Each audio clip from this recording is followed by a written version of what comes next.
தாய் தமிழ் உறவுகளுக்கு வணக்கம். விஜய்க்கு போட்டியாக விஜய் உதயநிதிக்கு போட்டியாக மகனை களமிறக்குகின்றார் என்ற தலைப்பில் இந்த காணொளியை காண்கிறோம்.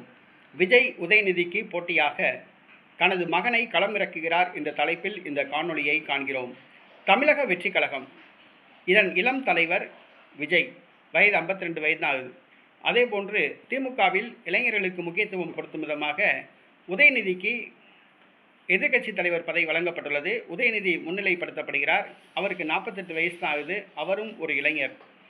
ஆனால் அதிமுகவில் 75 வயது எடப்பாடி பழனிசாமி தான் தலைவராக இருக்காப்புல. அவர் வச்சது தான் சட்டம். அந்த கட்சியில் இருக்கிற மூத்த தலைவர்கள் எல்லாமே 70 வயசு 65 வயதுக்கு மேற்பட்டவர்கள். தற்பொழுது விஜய் உதயநிதிக்கு போட்டியாக அதிமுகவில் ஒரு இளைஞரை முன்னிலைப்படுத்த வேண்டும் என்ற கோரிக்கை வலுத்துள்ளது.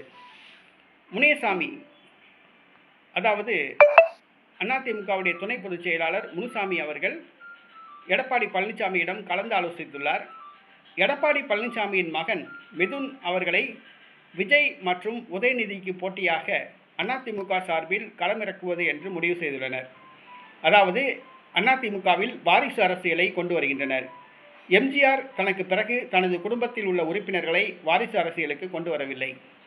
ஜெயலலிதா தனது மறைவுக்கு பிறகு உயிரோடு இருக்கும்போதே வாரிசாக தனது குடும்ப தலைவர்களை கொண்டு வரவில்லை. ஆனால் எடப்பாடி பழனிசாமி தனக்கு பிறகு அதிமுகவை வழிநடத்த வேண்டும் என்பதற்காக தனது மகன் மிதுன் அவர்களை களமிறக்குகிறார். மாநில இளைஞரணி செயலாளர் பொறுப்பில் மிதுன் நியமிக்கப்படுகிறார்.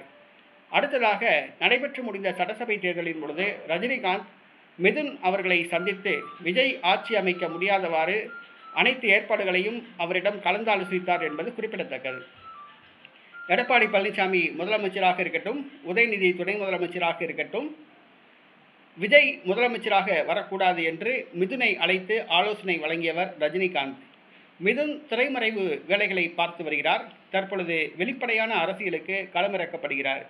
விஜய் மற்றும் உதயநிதிக்கு போட்டியாக அதிமுக சார்பில் எடப்பாடி பழனிசாமி அவர்களுடைய மகன் மிதுன் முன்னிலைப்படுத்த உள்ளார்.